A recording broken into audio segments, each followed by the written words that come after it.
असलामुअलैकुम की हाल चाल है वीरो। अच्छा मैं तस्वीर लाई आ पहले ये तस्वीर वेखो तो अज तुहानू मैं चादर बन्नण का तरीका ये दसन लगा क्योंकि मोटरसाइकिल ते जेहड़े आम बंदे आपां जांदे आ ਇਹ ਚਾਦਰ ਜਿਹੜੀ ਨਾ ਪੱਲੂ ਵਿੱਚ ਆ ਜਾਂਦਾ ਵਾ। ਇਹਦਾ ਮੈਂ ਤੁਹਾਨੂੰ ਤਰੀਕਾ ਦੱਸਦਾ। ਚਾਦਰ ਤੁਸੀਂ ਕਿੱਦਾਂ ਲੈਣੀ ਆ। ਇਹ ਚਾਦਰ ਫੜ ਲਈ ਆ। ਚਾਦਰ ਲੈ ਕੇ ਇਹ ਜਿਹੜਾ ਪੱਲੂ ਨਾ ਇਸ ਤਰ੍ਹਾਂ ਹੱਥ ਜਿਹੜਾ ਨਾ ਇਦਾਂ ਫੜ ਲੈਣਾ, ਸਿਰ ਤੇ ਵੜ ਕੇ ਇਹ ਪੱਲੂ ਜਿਹੜਾ ਛੋਟਾ ਹੋ ਗਿਆ ਤੇ ਪੱਲੂ ਨੂੰ ਇਦਾਂ ਵੜ ਲੈਣਾ ਆਪਾਂ। ਇਹ ਪੱਲੂ ਜਿਹੜਾ ਫਿਰ ਤੁਹਾਡਾ ਕਵਰ ਹੋ ਜਾਏਗਾ, ਸਿਰ ਵੀ ਕਵਰ ਹੋ ਜਾਏਗਾ ਤੇ ਨਾਲੇ ਤੁਹਾਨੂੰ ਟੋਪੀ ਲੈਣ ਦੀ ਵੀ ਲੋੜ ਨਹੀਂ ਹੈ।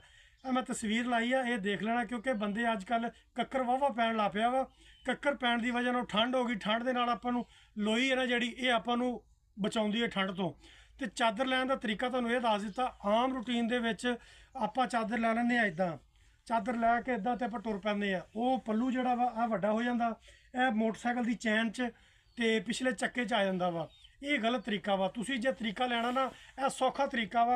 यह तुहानूं मैं तरीका आराम नाल दस दिंदा वा।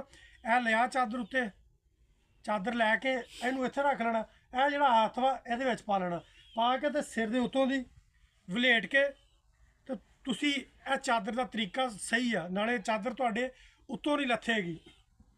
लाओ जी यह जिहड़ा बड़ा तरीका वा, सोहना तरीका। ये साडे बजुर्ग जिहड़े ना ये इदां लैंदे हुंदे सीगे ते नाले वो टोपी भी नहीं सी लैंदे मोटरसाइकिल ते या जो जाना उन्होंने स्कूटर ते यह जिहड़ी यह तरीका आजमांदे सीगे।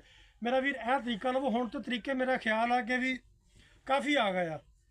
कई बंदे जो स्कूटर चलाउंदे आ इस तरह फड़ लैंदे आ, लेकिन कक्कर पैण दे ठंड काफ़ी आ ते तुसीं ये तरीका इस्तेमाल करो। कई इस तरह भी लै लैंदे आ स्कूटर चलाउण लग्गिआं, लेकिन ये ठंड आपां नूं ठंड तो नहीं बचाउंदी।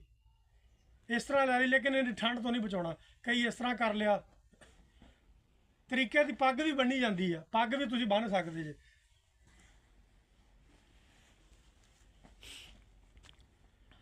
जे अगर पानी पूनी लाउणा ना तुसीं पानी ला लिया या आम जाने अड्डे ते ये सवेरे सवेरे अक्सर 3 तो 4 वाकिया तो हो गया। मैं क्या वीडियो बना दा ताकि भरा जिहड़े आ ये अपना डिगन तो बचण।